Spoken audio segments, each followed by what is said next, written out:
British teen scenes. Today's teenage subcultures have less to do with rebelling and more to do with lifestyle choices. Skaters spend as much time as possible on their skateboards.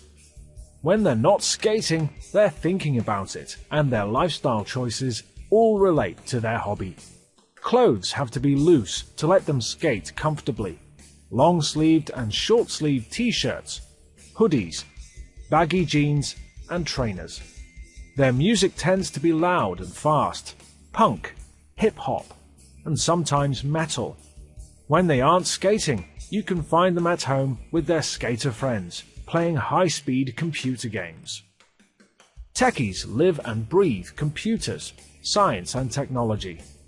They are popular because they can fix any problem their friends have with their computers and smartphones. These whiz kids are as happy chatting online as in person. Glasses are common, probably from all the time they spend staring at a screen. Clothes are generally jeans and a t-shirt, perhaps with a cool science design or a funny slogan like, "Don't trust atoms, they make up everything." Fashion's not a big deal for them, but the latest gadget is a must-have.